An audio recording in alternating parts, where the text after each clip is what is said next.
Study IQ IAS, आपका selection हमारा mission.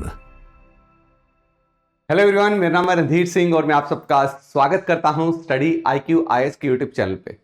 मेरे दोस्तों, लास्ट कुछ दिनों से ग्रीनलैंड को लेके बहुत विवाद है and yes, the beginning of 2026 is very dramatic and dynamic. We all know that there are many geopolitical conflicts going on, but Greenland is now becoming a very serious concern, specially for NATO countries. Just look at this article. क्या बोल रहा है ये कि Trump is threatening to seize Greenland. वो तो Trump 2019 से threaten कर रहा है ना। ट्रंप जो है भाई, ये 2019 से पहली बार इन्होंने बोला था कि that I want, US wants to purchase or buy your Greenland, है ना। लेकिन now the threat which Trump is giving, और जो यूएस से आ रही है, वो सिर्फ रिटोरिक नहीं लग रहा है। वो रिटोरिक एक्सेस नहीं बोलेंगे कि बस वो बोल के चला गया, वो सीरियस नहीं है। Now it is becoming very serious and yes, अगर कुछ ऐसा होता है, सपोज अगर यूएस कल को ग्रीनलैंड को ऑक्युपाई कर लेता है, जहां पे ट्रंप ने बिल्कुल कैटेगोरिकली एड्रेस करते हुए बोला कि भाई we can also use military, है ना। वेनेजुएला में यूज करके मिलिट्री, तो US can also use military, है ना, to actually protect its national security concern. उससे होगा क्या? उससे दुनिया का सबसे बड़ा जो सिक्योरिटी अलायंस है, जो कलेक्टिव सिक्योरिटी पार्टनरशिप है, वो ब्रेक हो जाएगी। That is NATO. Because NATO का मेंबर यूएस भी है और नाटो का मेंबर मेरे दोस्तों डेनमार्क भी है, जो ग्रीनलैंड के फॉरेन अफेयर्स और डिफेंस को संभालता है।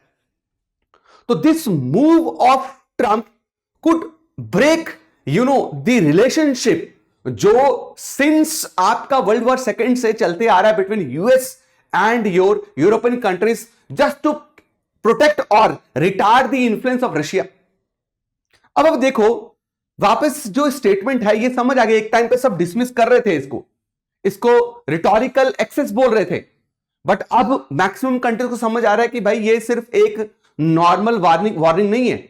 यूएसए बहुत डेस्परेटली ग्रीनलैंड को लेना चाहता है और किसी भी तरीके से, है ना, चाहे आपका गुड कॉप का रोल प्ले करना पड़े, बैड कॉप का रोल प्ले करना पड़े, किसी भी तरीके से US wants to occupy Greenland. Now why Greenland and why Greenland, though part of North America, politically and economically it is administered by Denmark, वो भी हम समझेंगे। तो सबसे पहले ग्रीनलैंड जो है, geographically it is part of North America and it is the world's largest island. I'm not talking about continent, right? है ना, ऐसे लार्जेस्ट आइलैंड कॉन्टिनेंट जो है दैट इज योर ऑस्ट्रेलिया। तो लार्जेस्ट आइलैंड है ग्रीनलैंड, 2.2 मिलियन स्क्वायर किलोमीटर के area में फैला हुआ है, लेकिन सिर्फ 56,000 लोग ही यहां पे रहते हैं। क्यों? क्योंकि यहां पे जो क्लाइमेट है, environment, it is very hostile, और मैक्सिमम जो लोग यहां पे रहते थे इंडिजिनस। मैक्सिमम एक टाइम पे वो ट्राइबल होते थे, अब थोड़ा सा उनका क्या हो गया, आपका स्टैंडर्ड ऑफ लिविंग या लिविंग स्टाइल जो थोड़ा चेंज हुआ। अब ग्रीनलैंड ही क्यों? क्योंकि Greenland is basically in between north America and Europe. It lies between north America and Europe and Greenland is very vital, क्योंकि अब मुझे बताओ, ग्लोबल वार्मिंग हम सब एक्सपीरियंस कर रहे हैं, और ग्लोबल वार्मिंग में आपका आर्कटिक रीजन जो है वो सबसे ज्यादा विटनेस कर रहा है। और जो आर्कटिक ओशन में जो आपके आइस कैप्स हैं, जो फ्रोजन वाटर था, वो मेल्ट हो रहा है। जब ये फ्रोजन वाटर मेल्ट हो रहा है तो एक नया सी रूट निकल रहा है, जिसको आर्कटिक सी रूट बोला जाता है। अब ये आर्कटिक सी रूट जो है, सबसे शॉर्टेस्ट क्या रहेगा, आपका सी रूट रहेगा ट्रेड करने के लिए बिटवीन 3 कॉन्टिनेंट्स। कौन कौन से? नॉर्थ अमेरिका, उसके बाद यूरोप, और उसके बाद मेरे से एशिया। और इसमें आर्कटिक रीजन में जो सबसे ज्यादा कोस्टलाइन किसकी? आपकी रशिया की है। अब ग्रीनलैंड पे आपका बहुत बड़ा मिलिट्री बेस है, किसका? यूएस का। लेकिन ग्रीनलैंड पे ऑलरेडी चाइना का बहुत बड़ा कंट्रोल है। चाइना ने बहुत सारी मेमोरेंडम ऑफ अंडरस्टैंडिंग करे हुए, पैक्ट किए हुए, जिससे माइनिंग राइट कंट्रोल करता है। वहां पे बहुत सारी मिनरल एक्सप्लोरेशन चल रही है, क्रिटिकल मिनरल्स को प्रोसेस कर रहा, माइनिंग कर रहा है ना। और रशिया और चाइना का नेक्सस बहुत बेहतरीन अब देखने को मिला, जब से रशिया और यूक्रेन की वॉर चल रही है। तो अब रशिया ने क्या किया है, चाइना को बहुत बड़े लेवल पर आर्कटिक ओशन के पास एक्सेस दिया है बेस बनाने के लिए, और ये डिफेंस और मिलिट्री एक्सरसाइज भी करते हैं। तो अभी सी रूट अगर ओपन होगा, सी रूट में सबसे इंपॉर्टेंट जो पोजीशन होल्ड कर रहा है वो कौन है? ग्रीनलैंड। तो मतलब ग्रीनलैंड पे जिसका कंट्रोल होगा वो आर्कटिक सी रूट को बहुत बेहतरीन तरीके से मॉनिटर करेगा।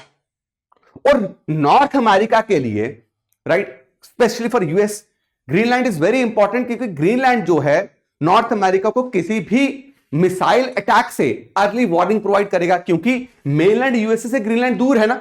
तो यहां पर अगर यूएस का कोई मिलिट्री बेस होता है या कोई सर्वेलेंस सिस्टम होगा तो वो बहुत बड़े लेवल पे लॉजिस्टिक्स जो है और इनपुट्स जो है यूएस के डिफेंस के लिए प्रोवाइड करेगा।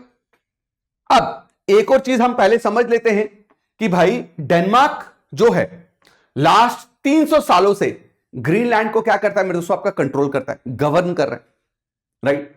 और सेकेंड वर्ल्ड वॉर में क्या हुआ आपको पता ही, नाजी के अगेंस्ट जो है फाइट करते। तो सेकेंड वर्ल्ड वॉर में नाजी जर्मनी ने डेनमार्क को पूरा ऑक्युपाई कर लिया था। और इसी डर को देखते हुए कल को क्या कहते हैं, जर्मन जो हैं ग्रीनलैंड के थ्रू एक्सपैंड होकर नॉर्थ अमेरिका में एंटर ना करें, तो यूएस ने क्या कर दिया मेरे दोस्तों, आपका डेनमार्क को ऑक्युपाई कर लिया, सॉरी ग्रीनलैंड को ऑक्युपाई कर लिया। अब उसके बाद जब वर्ल्ड वॉर एंड हुआ तो 1951 में यूएस ने ये बोला कि भाई देखो मुझे नेशनल सिक्योरिटी कंसर्न है, मुझे अपने डिफेंस को लेके कुछ है रीजंस है, so I want a military base, a military presence, permanent military presence US की कहां होनी चाहिए, आपके ग्रीनलैंड पे होनी चाहिए। तो 1951 में डिफेंस एग्रीमेंट हुआ बिटवीन डेनमार्क एंड यूएस, जिसमें हमने क्या किया, आपका डेनमार्क ने यूएस को परमानेंट मिलिट्री बेस दे दिया। फिर 1979 में पे ग्रीनलैंड के लोगों ने मेरे दोस्तों ये इंटरेस्ट दिखाया कि हम लोगों के पास हक होना चाहिए कि हम होम रूल करें, अपने इंटरनल मैटर्स पे खुद कानून बनाएं, खुद कानून को एग्जीक्यूट करें। तो 1979 पे डेनमार्क ने ग्रीनलैंड को autonomy they the, but Denmark आज भी ग्रीनलैंड के डिफेंस और फॉरेन अफेयर्स को कंट्रोल करता है ना। तो अब यूएस ने इस डिफेंस एग्रीमेंट से ऑलरेडी बहुत स्ट्रैटेजिक एक्सेस जो है यूएस को मिला हुआ है ग्रीनलैंड पे। लेकिन यूएस क्या बोल रहा है, डोनाल्ड ट्रंप क्या बोल रहा है, डोनाल्ड ट्रंप बोल रहा है पब्लिकली कि भाई हमें ग्रीनलैंड सिर्फ और सिर्फ किसके लिए चाहिए, आपका नेशनल सिक्योरिटी के, ना कि critical minerals, because Greenland is a hub of critical minerals, a rare earth metals, a rare earth minerals, natural gas, oil बहुत ज्यादा है, इवन कोल के भंडार बहुत ज्यादा है वहां पे। तो जो मेन रीजन है ना यूएस का ग्रीनलैंड को ऑक्युपाई करने का, that is not national security जो सामने रख रहा है, it is minerals. National security को इसलिए सामने रख रहा है बिकॉज चाइना जो है बहुत एग्रेसिवली ताइवान की तरफ आपका एक्टिविटीज को बढ़ा रहा है, रशिया का सबने देख लिया। तो इस वक्त ट्रंप को पता है this is the right time कि मैं लोगों को नेशनल सिक्योरिटी का झांसा देके ग्रीनलैंड को ऑक्युपाई कर लूं। लेकिन क्रिटिक्स ये बोल रहे हैं कि भाई अगर नेशनल सिक्योरिटी कंसर्न है ही है तो US already have a very good defence arrangement with Denmark, you can even put your national security concern through this defence arrangement. Why you want to occupy Greenland? तो Greenland को occupy करने का कारण ही ये है, आप समझ रहे हो। और यूनाइटेड स्टेट्स का ऑलरेडी एक एयर बेस है, राइट, जिसका नाम पहले थूले था, अब उसका नाम क्या है, पिटुफिक एयरबेस, जो वहां पे एग्जिस्ट करता है वर्ल्ड वॉर सेकंड के टाइम से। अब ट्रंप ने बोला कि ग्रीनलैंड इसलिए इंपॉर्टेंट है हमारे नेशनल सिक्योरिटी कंसर्न के लिए क्योंकि रशिया और चाइना जो है आर्कटिक रीजन में बहुत तेजी से एक्सपैंड कर रहे हैं। लेकिन मैंने आपको जो बोला, ग्रीनलैंड असल में किसके लिए फेमस है, आपका मिनरल्स के लिए, यूरेनियम के लिए, आयरन ओर के लिए, और possible oil and gas reserves हैं।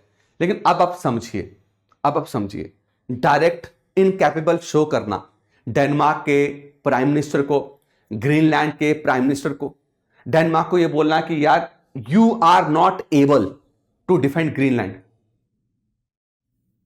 और उन्होंने बोला हमें ऑनरशिप अगर चाहिए सिर्फ और सिर्फ डिफेंस के लिए, आपको भी हमें डिफेंड करना है, सिर्फ अपने आप को डिफेंड नहीं कर रहे।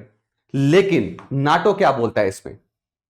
नाटो जिसका यूएस मेंबर है, नाटो जिसका डेनमार्क मेंबर है, ग्रीनलैंड डायरेक्टली मेंबर नहीं है, बट ग्रीनलैंड के डिफेंस और फॉरेन अफेयर्स को तो डेनमार्क ही संभाल रहा है ना। नाटो में मेरे को नॉर्थ अटलांटिक ट्रीटी ऑर्गेनाइजेशन का आर्टिकल 5 बोलता है कलेक्टिव डिफेंस की बात करता कि किसी एक पे भी अटैक होगा तो उसको माना जाएगा सब पे अटैक हुआ। और दूसरा प्रिंसिपल, कोर प्रिंसिपल, कि नाटो के जितने भी मेंबर्स हैं उनकी सॉवरेनिटी को रिस्पेक्ट करनी है सबने। आप उनके इंटरनल एक्सटर्नल मैटर पे इंटरफेयर नहीं करेंगे, उनके पास पूरा हक होना चाहिए वो इंटरनल और एक्सटर्नल डिसीजन जो है खुद लें, without any force, without any fear. लेकिन अब जब यूएस ने ग्रीनलैंड पर बोल ही दिया है कि भाई मैं इसको कभी ना कभी ऑक्युपाई करूंगा, तो हो क्या रहा है कि ये कलेक्टिवली हो सकता है कि नाटो के मेंबर जो है वो अगेंस्ट चल जाए यूएस के, और कलेक्टिवली ग्रीनलैंड को डिफेंड करें।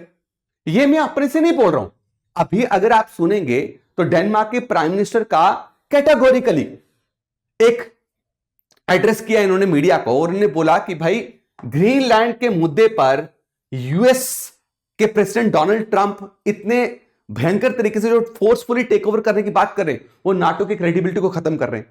इससे जो ग्लोबल नॉर्म्स है ना, ग्लोबल नॉर्म्स पूरी तरह से तबाह हो जाएंगे, जंगल राज होगा। और ये ज्वाइंट स्टेटमेंट दी गई है, सिर्फ अकेले उन्होंने दी है। यूरोप के कौन कौन से nation, UK, France, Germany, Italy, Poland, Spain, इन सब ने बोला है कि ये forceful take over of Greenland is going to destroy the largest security alliance credibility. और इन्होंने यह भी बोला है कि भाई इन सब देशों ने मिलकर ग्रीनलैंड के लोगों को बिलोंग करता है, और उसमें डिसाइड करने का हक सिर्फ डेनमार्क और ग्रीनलैंड का है।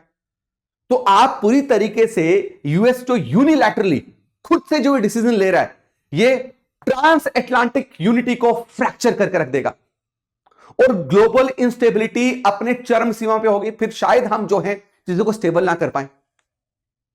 अब देखो ग्रीनलैंड की क्या पोजीशन है। अब ग्रीनलैंड में ऑटोनॉमी है तो प्राइम मिनिस्टर वहां पे चुने जाते हैं। तो ग्रीनलैंड के प्राइम मिनिस्टर जो जेन है, उन्होंने सीधा बोला कि भाई अब आप हम पे कोई दबाव नहीं डाल सकते, आपकी कोई फैंटेसीज एनेक्सेशन की हम उसको किसी भी तरीके से एंटरटेन नहीं करने वाले।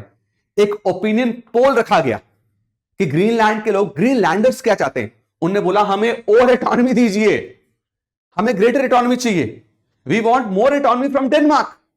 यूएस तो दूर की बात है, तो हमें इवेंचुअल इंडिपेंडेंस जो है डेनमार्क से चाहिए। And there is overwhelming opposition to become what part of United States. तो आप इस बात को समझिए कि यूएस का इस तरीके से रिएक्ट करना, आई एम टेलिंग यू, ये बहुत बड़ी प्रॉब्लम क्रिएट करेगा। अब आप में से कुछ ये भी सोच रहे होंगे कि इसको लेके इंडिया का क्या स्टैंड है। इंडिया का कोई स्टैंड नहीं है, इंडिया का कोई रिएक्शन नहीं आया अभी इसको लेके। ना ही India is going to support US on Greenland issue, है ना, और ना ही इंडिया जो है आपका यूरोपियन यूनियन को या नेशन को सपोर्ट करने वाली है, because both are very important for us. Already आपको पता नहीं है कि यूएस ने रशिया को लेके एक नया कानून निकाला है, रशिया सैंक्शन बिल, जो अगर इंस्टीट्यूशनलाइज्ड हो गया, एग्जीक्यूट हो गया, तो 500% टैरिफ लगेगा। ऑलरेडी यूएस के साथ हमारा ट्रेड बिल जो है, ट्रेड एग्रीमेंट नहीं हो पा रहा है, और यूरोपियन नेशन के साथ we are very desperate to join, European Union के साथ we are very desperate to sign free trade agreement. So we are not going to give any statement on this issue till now, but its implication will be huge, economic implication will be huge in India, है ना। तो हो क्या रहा है, एक इस वजह से इतना स्ट्रॉन्ग अलायंस का ट्रस्ट ब्रेक हो रहा है ना। एक ये डेंजरस प्रेसिडेंट सेट कर रहा है कौन, आपका यूएस। कल को रशिया उठेगा, अगर बाई चांस ग्रीनलैंड पे अटैक करता है, तो रशिया जो है फुल फ्लेज वॉर कर देगा यूक्रेन पे, जो रशिया रुक के बैठा हुआ है। रशिया वहां से एक ही रात में पूरा यूक्रेन को ले जाएगा, देख लेना आप, इतना भयंकर बम्बार्डमेंट करेगा। और वहां पर एक डेंजरस प्रेसिडेंट, जब आप ग्रीनलैंड को ऑक्युपाई करोगे, तो how you are going to defend the Taiwan. फिर आप तो बोल नहीं सकते ना कि ताइवान के लोग, आपने खुद ग्रीनलैंड के लोगों को ले लिया। तो चाइना जो है अभी जस्टिस मिशन करके उसने एक एक्सरसाइज करी जिसमें ताइवान को धमकाया, तो चाइना विल एनेक्स ताइवान। तो जियोपॉलिटिकल इशू समझ रहे हो, अपने चरम सीमा पे होंगे, राइट। और अगर यह हुआ तो नाटो ब्रेक होगा, नाटो ब्रेक होगा, रशिया और चाइना उसका पूरा फायदा उठाएगा। There will be more division, there will be more division. और दूसरी बात, आर्कटिक रीजन और मिलिटराइज होगा, सब अपने आप को डिफेंड करने के लिए और हथियार बनाएंगे, और बैलिस्टिक मिसाइल बनाएंगे, और न्यूक्स जो है बना सकते हैं। जो न्यूक्लियर प्रोलिफरेशन ट्रीटी है, जिसमें हम बोल रहे हैं कि न्यूक्लियर वेपन नहीं बनाने, न्यूक्लियर वेपन्स और बनना स्टार्ट होंगे। So this is the problem. अगर ऐसा यूएस कोई स्टैंड लेता है तो प्रॉब्लम क्रिएट करेगा। कमेंट सेक्शन में मेरे दोस्तों आप भी कमेंट जरूर रखिएगा, जो यूएस कर रहा है क्या वो डिसीजन सही है कि गलत है, ठीक है। अब आपके लिए, आप सबके लिए मेरे दोस्तों, स्टडी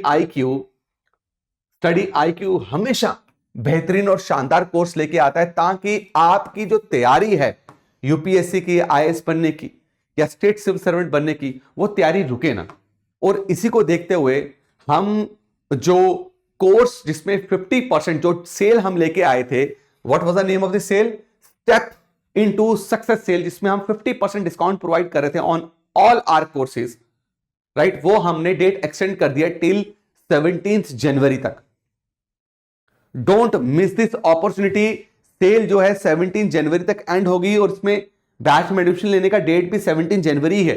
हमारे जितने भी कोर्स हैं, चाहे 2026 के हों, चाहे सक्सेस इन प्रीलिम्स स्पेसिफिकली 2026 के प्रीलिम्स के लिए हों या 2028 के लिए हों, उन सब में वी आर गिविंग आपको फ्लैट 50% डिस्काउंट। अब जैसे मैं 2027 का बैच लेके बैठा हूं, इसमें गोल्ड, प्लैटिनम और डायमंड है। अब डायमंड जो है 30 मंथ्स की वैलिडिटी है। 30 मंथ्स की वैलिडिटी में कोर्स कितने का? मेरे को 49,998 का, लगभग 50,000 का। इसमें अगर आप मेरा कूपन कोड इस्तेमाल करोगे, बाय नाउ के ऑप्शन में जाके you will use my coupon code RDX Live, तो you will see the course will come down to, apply करना है पहले, हाँ, will come down to 24,999, 50% discount. और इसमें मिल क्या रहा आपको? मेरे दोस्त सब कुछ 1000+ आवर्स की लाइव क्लासेस, आपको डेली करंट अफेयर की क्लासेस मिलेंगी, आपके घर पर 18+ बुक्स आएंगी, हर एक स्टूडेंट के लिए एक मेंटोर असाइन होगा। उसके अलावा मेरे दोस्तों आपके डाउट सेशंस जो होंगे वो आपको अलग से क्लियर किए जाएंगे लाइव क्लासेस के अलावा। जो वीकली बेसिस पे पढ़ाया जाएगा, वीकेंड में उसका टेस्ट होगा, और उस वीकेंड टेस्ट में अगर आप टॉप परफॉर्मर्स में से एक हुए लगातार, तो स्टडी IQ आपको प्रीलिम्स से अपीयरेंस से 4-5 महीने पहले अपने करोल बाग ऑफलाइन सेंटर में बुलाएगा और आपको फ्री ऑफ कॉस्ट प्रीलिम्स की तैयारी करवाएगा। आपका रेजिडेंस, आपका फूड भी स्टडी IQ का खर्चा होगा, और अगर आपने प्रीलिम्स क्लियर कर दिया तो आपकी फुल फी रिफंड की जाएगी मेरे दोस्तों। And you will be eligible for mains residential programme. तो डोंट मिस दिस अपॉर्चुनिटी। ऐसी अपॉर्चुनिटी आपको वापस नहीं मिलने वाली। 2026 का ये अभी तक का सबसे आपका अफोर्डेबल कोर्स है। RDX Live कूपन कोड इस्तेमाल करिए और मैक्सिमम डिस्काउंट पाइए। मिलता हूं आपको नेक्स्ट वीडियो में, तब तक के लिए अपना ख्याल रखें। सबको जय हिंद, जय भारत मेरे दोस्तों। स्टडी IQ IAS, आपका सिलेक्शन हमारा मिशन।